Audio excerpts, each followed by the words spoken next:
talk to people who have gone through transition, talk to friends, create a great clear plan, acknowledge that we live in really great times, acknowledge what you're grateful for, what you love, what you're good at, and then, make a really deliberate move into something better. We only get one time here on the planet.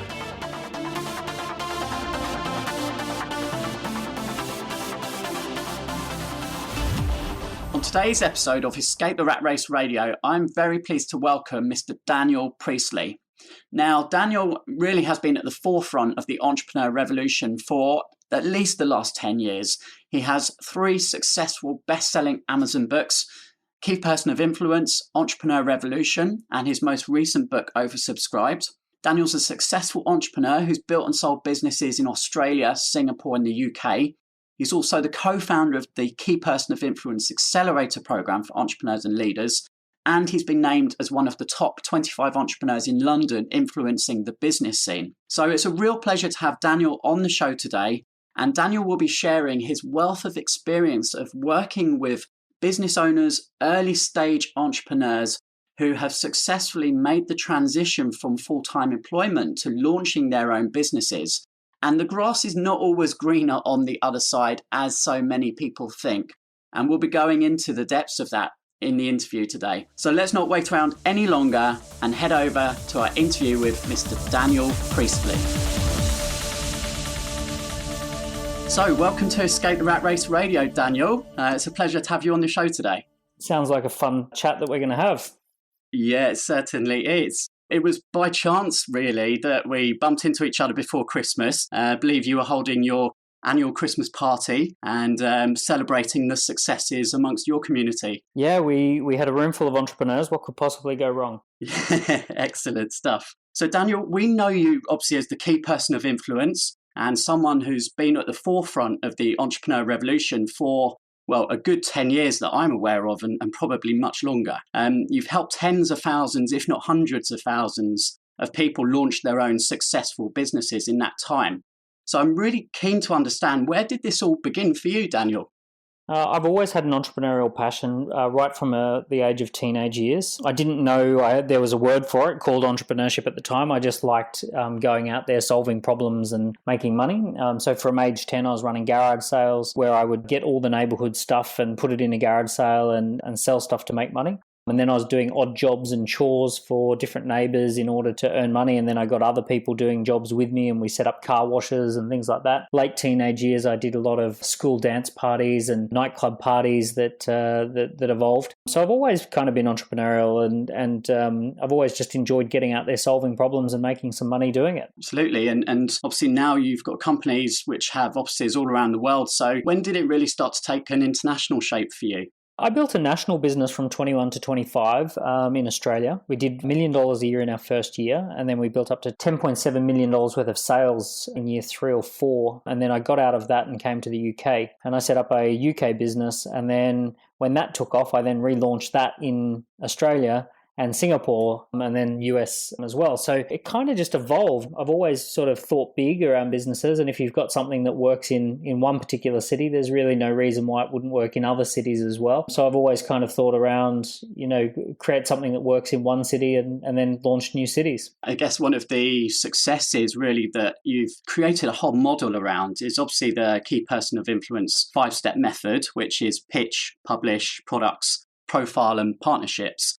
And for our listeners, they're mostly in 9-to-5 jobs at the moment, just really at that point where they've said enough is enough. I just don't want to keep trading time for money and really want to take control and have a bigger purpose and a big kind of mission. So could you explain a little bit about how that 5-step method really is so important for people looking to make that transition from employee to business owner? The first thing that everyone should know if they're in business is that actually a lot of people in business, in entrepreneurship, are also frustrated, bored, not making a difference, not living their purpose, and on top of that have no security, paid less than they would be earning in a job, take less holidays and endure more stress.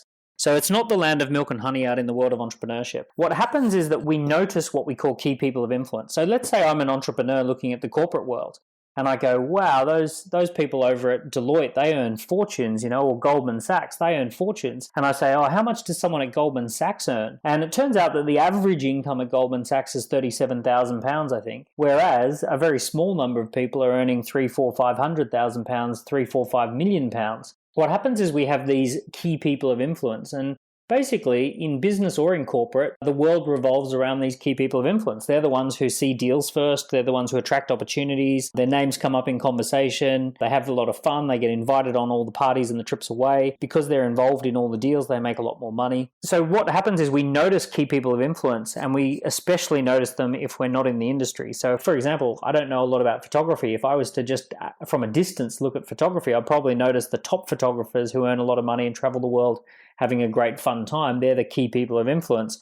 What I don't notice is the tens of thousands of struggling photographers who aren't making it. So actually, the goal, whether you're in corporate or whether you're in business, is not necessarily to be in corporate or be in business. That's just a structure. The goal is to be a key person of influence. The goal is to be someone who attracts opportunity, who's the go-to person, who's known, liked, and trusted by their peers, who basically makes deals happen. All of those kind of things that we associate with the Rainmaker personality type or the Rainmaker persona. We talk often about, really getting clear about your identity. What is it that you have to offer to the world? So it's really like step one is be clear about who you are and what you're passionate about. So how do you monetize your passion, and can every passion be monetized? Yeah, most passions probably can't. A lot of the times we're passionate about things that are hobbies. I'm very passionate about snowboarding. There's no chance that I would ever be able to monetize anything to do with snowboarding unless it was just sort of an ingredient in a bigger picture. A lot of people, are passionate about going on a marathon run or scuba diving or those sorts of things. And the reality is I know people who run scuba diving businesses, and I know people who coordinate marathons. They turn their passion into a something that is a pain in the neck. So they actually ruin themselves by pursuing their passion.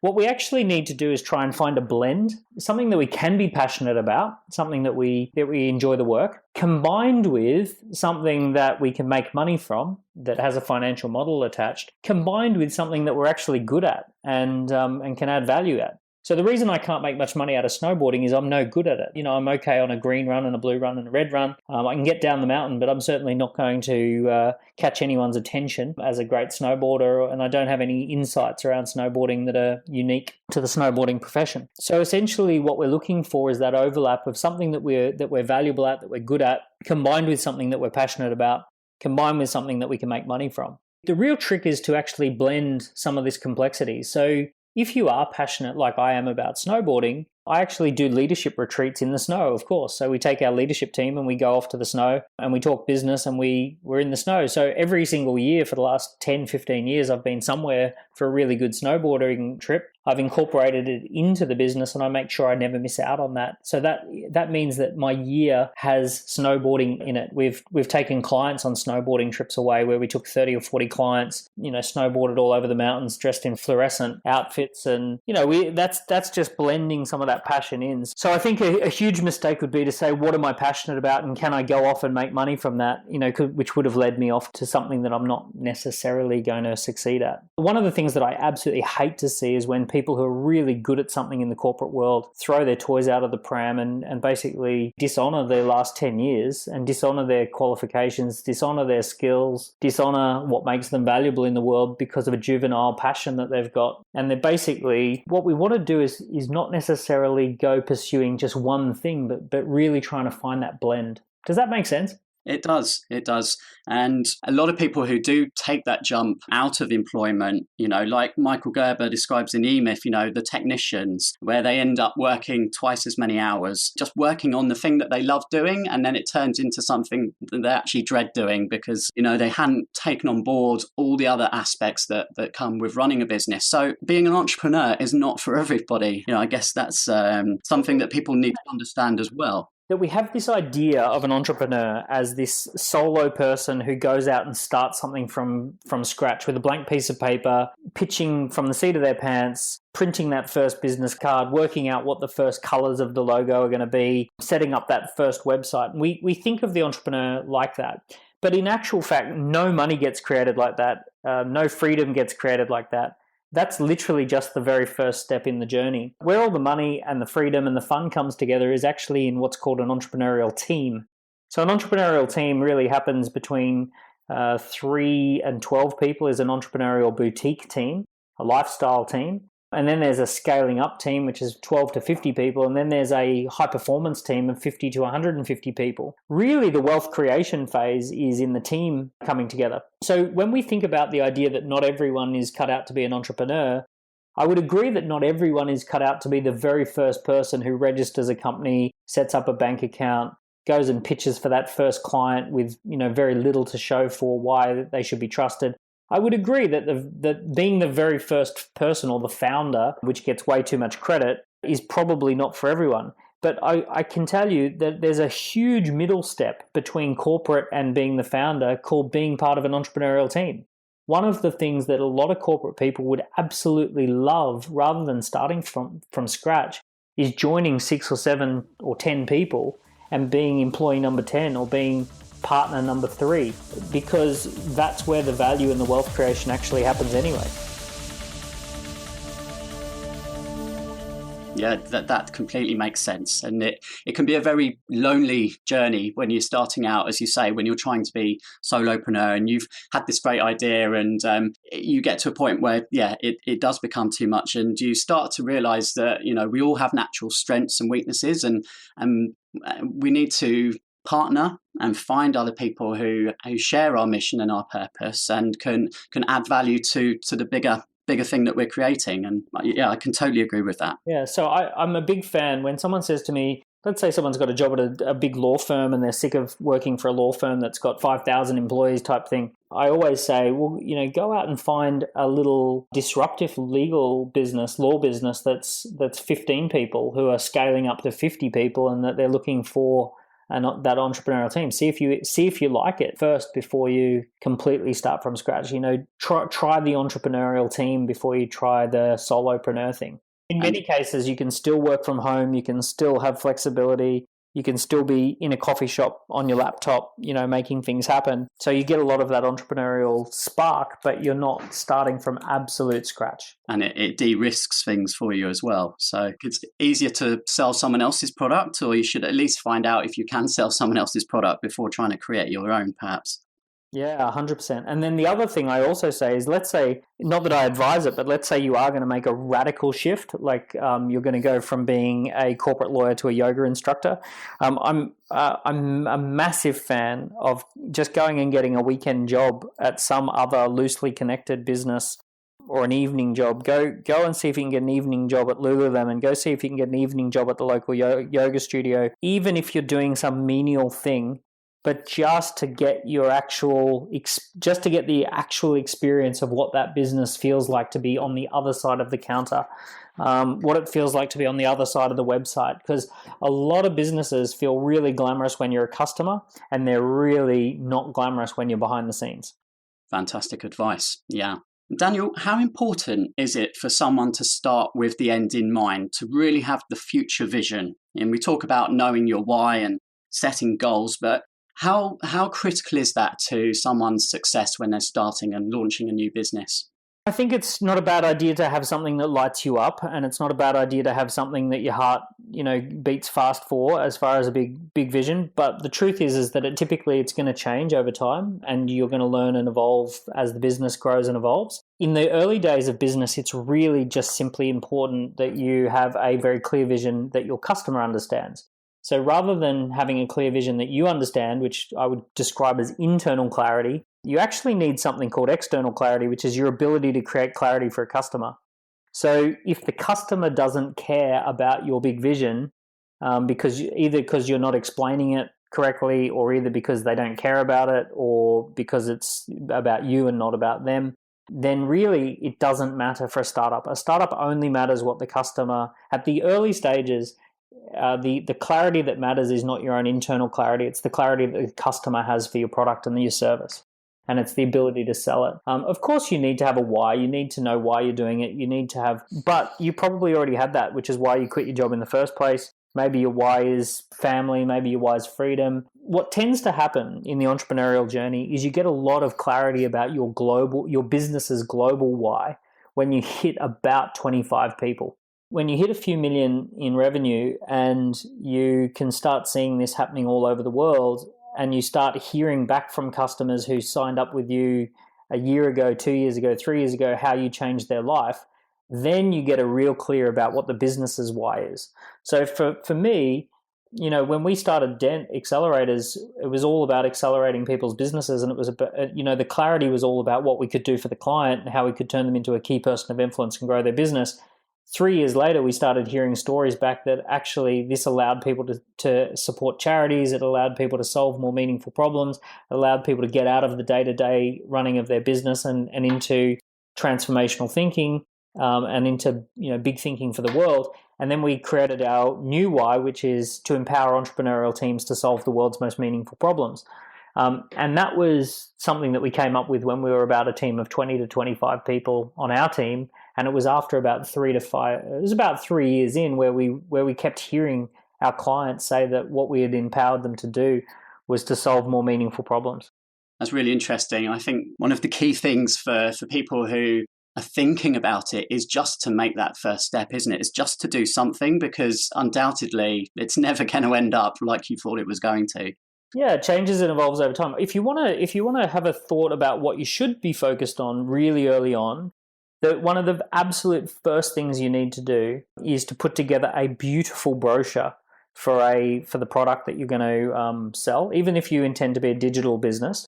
And you simply need to print a couple of those brochures and do a day of back-to-back selling meetings where you sit down. You need to book yourself 7 to 10 meetings across the course of a day. Start at 7 o'clock in the morning for a breakfast meeting, go through till 8 o'clock at night for dinner meeting, and do back-to-back meetings one after the next where you're pitching your product and you're basically trying to see if people will buy it and whether they'll be an early payer, whether they'll give you some money to kick it off. You don't need a website, you don't need a LinkedIn profile, you don't need videos, you don't need any of that, but you do need to sit down with someone with a brochure and be able to talk them through, this is what we're doing, this is how we're doing it. And it can't be on an iPad, it can't be on a brochure, and you're looking for, do they want to keep the brochure? Which basically there's some form of commitment if they actually ask, can I keep that? It means they want to revisit it, they want to keep thinking about what you're doing. If they leave the brochure behind, and you shouldn't prompt them too hard to see whether they take the brochure or leave the brochure. If they leave the brochure behind, then you're absolutely not onto a winner. Oh. And what you should finish each meeting doing is asking them for a deposit, which is basically saying, we're going to be launching in June. Would you like to put down a deposit of £300 to be one of our first clients? It's an awkward question, but get used to it because that's business. But what you're really looking for is whether they react with, actually, I'd love to do that, or not quite ready to do that, or there's no way in hell I'm going to do that. You're really looking to just validate, have you hit on something that is valuable to those people or not? And it's really, really important that you do these back to back, one after the next, because what I don't want is, I don't want people to be thinking about it too much. I don't want them to be sitting there, really overanalyzing each person. I want them to go through 10 appointments in a day, and at the end of the day, reflect across the whole 10 as opposed to reflecting on each one. So it's really good to just go back to back to that. In a perfect situation, you do maybe 3 days where you might see 20 people across 3 days, and you're really, really trying to just do as many meetings in a short space of time as possible to get a sample of whether people are interested or not. Absolutely. I can imagine you would just learn an incredible amount by going through that process. And what some people might be asking, Daniel, to themselves is, well, how do I find those people to put in front of me? So that perfect customer, where would you suggest they go looking for that? Well, a couple of things. Number one, if that's a real problem, like a genuinely real problem, then that's a big flaw in the business, because when you're starting a business, the beauty is you don't need many people. You might only need to see 10 people a week. But once that business hits a little bit of an escape velocity, it becomes a hungry monster. As soon as you hire 3 or 4 people, you need to be seeing lots of people every week in order to keep up. So the first thing is you might just go into your LinkedIn, you might go into a group on Facebook, you might run a small ad, you might put together a £500 ad campaign on Facebook or Instagram or something like that. You might exhibit at a trade show. You might turn up to a networking function. You might just attend a trade show. You collect business cards at networking. You follow them up and arrange for a coffee. But yeah, you basically hustle like all hell to get 10 meetings in the diary. And also, bearing in mind, this is business. We all have this glamorous idea that you launch a website and people come to you.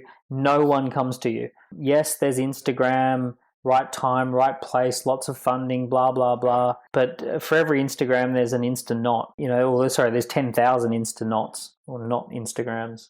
So what we really need to do is we need to say, okay, if people come to me, that's a bonus. But in those first 2 years of business, I'm going to have to go out to people. I'm going to have to find people, book people in, talk to people, approach people in order to get partnerships, get deals, get funding, get customers, all of those sorts of things. As you touched on earlier, your customer really will shape your USP essentially for you. They do, yeah. So you normally with a business, you come up with a USP, you come up with an idea, and then it gets sharpened in the market. I have this saying, which is you sharpen business ideas in the market, not in your mind. So your mind will have one way of doing things and you'll keep pushing it in that direction. But your customers will keep saying, I really wish you could do that in yellow. If it was in yellow, I'd buy it in yellow. And you go, but it's in blue. And they go, okay, well, fair enough, but can you come back to me when you've got a yellow one? And you keep hearing this and you go, okay, I better create a yellow one. So you need to be responsive to the market as well as having a firm idea in your mind as well. Just before we wrap things up, Daniel, I'm just going to switch direction real quickly and we'll just have a bit of a quick fire round, a little bit of fun here. Cool. So I'm just going to fire you some quick questions and see what your first responses are. So first one is daily discipline. What's the one habit or activity that keeps you focused and on the path every day? Overheads. I'm also putting my head into the startup mode here. The thing that keeps you on the path is the need to make sales. So if there's one daily discipline, it is that you should be doing sales calls. As a startup, you should be doing sales calls and sales meetings, regardless of whether it's with funders, with partners, with suppliers, or with clients, whichever your business needs, but lots and lots of sales meetings or pitching meetings. So the daily discipline is pitching. So next one, rejection recall. So every entrepreneur has experienced bumps in their journey. Can you recall the biggest rejection in your life, your business life, and what was that and how did you bounce back from it? I probably have had so many rejections that they all just turn into one big grey soup.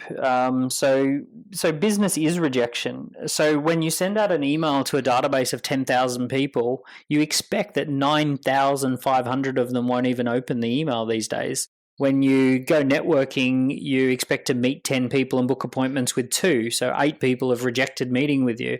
When you go selling, you present to 10 people and make 3 sales. So 7 people didn't want to buy. Literally, business is being rejected constantly. If you open a retail store, 95% of all people walk straight past the store and kind of look at the store like it's an abomination of their day. It's such a part of the fabric of entrepreneurship that it's not even something to think about. So next one, what's happening? So what's the most recent app that you've downloaded which you're finding of most value at the moment? Our whole team runs on Slack, and Slack is a great little tool. We've got 50 people across 12 time zones who work for my company, so we love coordinating on Slack, and I tend to be able to run my whole business on Slack at the moment. So the cool thing is that the times we live in, you can run your whole business on your phone, whether it be banking, whether it be running a team on Slack, whether it be doing marketing campaigns on Facebook and Instagram. All of that is just app-based now. Yeah, I've heard a lot of good things about Slack recently. So final question here in the quickfire round is Enter the Mentor. So we wouldn't be here if it wasn't for our mentors. What would be your advice, Daniel, for our listeners who are kind of looking for the right mentor to help them on their journey? And do you currently have mentors as well? And how did you go about finding them? I've always had great mentors. At age 19, I got this great mentor who was a multimillionaire. He employed me, took me under his wing, trained me up. He was my employer, but when he needed to go to the airport, I drove him to the airport. When he needed boxes packed, I would pack the boxes. When he needed to go to the storage shed, we'd go down the storage shed and do stuff. And it was just spending time together that created the mentor relationship on top of the employer-employee relationship. Later on, I got mentored by a guy who built 3 multi-billion pound businesses. I basically got a chance to run my questions past him and have chats with him. And that evolved because he wanted to put on a book launch for his book. And I said, I will coordinate and market the book launch. So I demonstrated value to him first, and then we got to spend time together in the pursuit of his book launch. So normally with a mentor relationship, one of the best ways to have a mentor relationship is not even call it a mentor relationship. It's kind of like asking a girl on a date. If you ask, can I take you on a date, it kind of makes it a little bit weird, as opposed to I'm going and having some drinks after work. Would you like to join me? It might be a little bit less. We know it's a date, but it makes it less weird. So asking someone, can you be my mentor, can be a little bit cringe. Asking, I'd really love to run some questions past you, but is there anything I could do to help you first, where I could just show up, help with anything, do anything for you, support you in any way, and then in exchange I could run 2 or 3 questions past you. And not even trying to make that a regular thing, but just making it a one-off. And if it goes well and there's chemistry, then saying, would you mind if I do this again sometime? Could I come back in a month if I address all those things and I can demonstrate that I've put your ideas into practice? Could I come back in a month? I'll also help you with that thing again, and you can help me with this a little bit. And then it kind of evolves from there. Brilliant advice there. So Dan, we're nearly at the end of the interview. I've really enjoyed it. There's been so many nuggets of wisdom here. You've already got 3 books out in the marketplace, a number of companies. What does 2017 and beyond hold for you, Daniel? I think a lot of people look at what we have as quite a complex thing. I think of it as one thing. We have the accelerators running in Australia, Singapore, UK, USA. We've got the IT services company, the publishing business, and the video production business, and the books that I've written and all that sort of stuff. So there's a whole bunch of stuff. But for me, it's all about just making the most of the times that we're in. We live in really wild, crazy, interesting times. We live in a time in the world where your message can go and reach people all over the world. We live in a time in the world where a lot of people are confused. They don't understand that we can't go back to coal. We can't go back to blue-collar jobs. We can't go back to white-collar, repetitive factory jobs. For me, what I really want to do is I just want to help people to move forward into a really compelling future.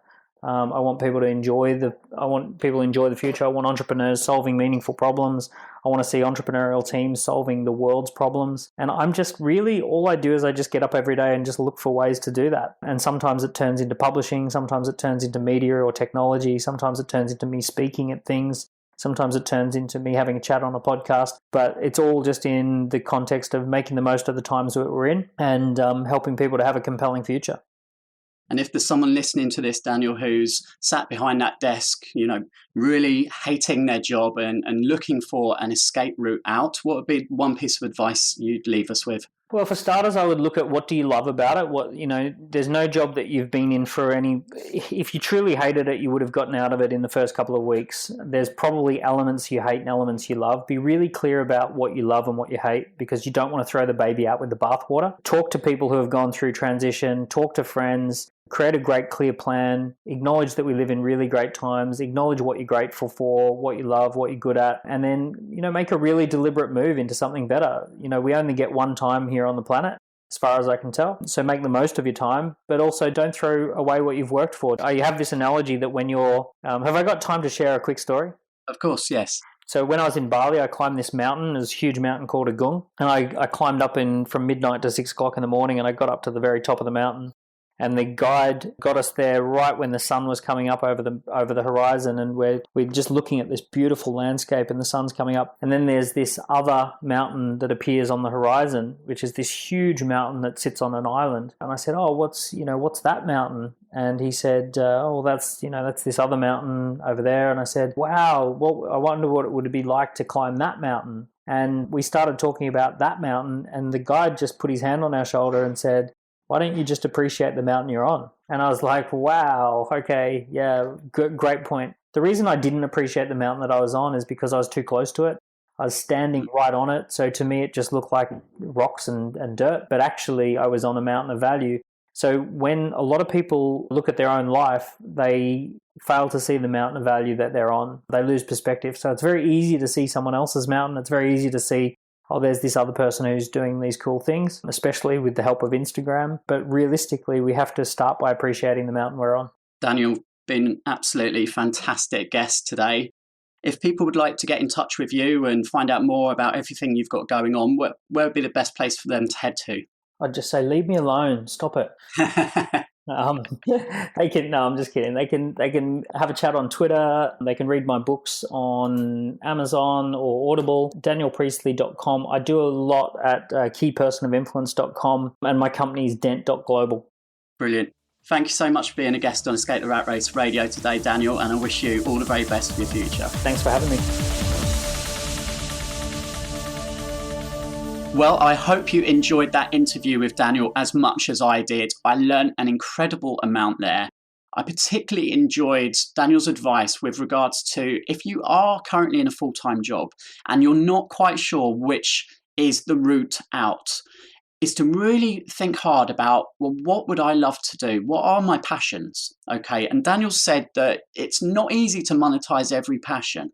But one of the best ways is to go out and find other people who are already doing what it is that you love. So find people who've already built up momentum. They've already created products. They've already tested the market and they've already built up some traction. So people are buying from them. They have a service or product that has a proven concept already. So instead of you going through the hard work of trying to create something from ground zero, which is completely coming from within your head, so what you think is the best way to do it, is to go out and tap into someone else's flow, someone who's already walked the path that you're wanting to go down.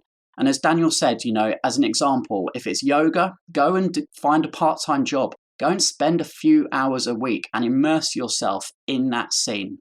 And I highly recommend this as a successful strategy to test the water, to make sure that that actually is something that you love and that you would want to do every day for the rest of your life if that was your business. Again, thank you so much to Daniel, and I hope that you've enjoyed that. If you have, then please share and like and even leave us a review on iTunes. And if you want to check out all of the other podcast interviews, then the best place is to head to the official Escape the Rat Race website, which is www.etrr.online. So we'll be back in another couple of weeks, and I look forward to seeing you again then. Have a great week. Bye.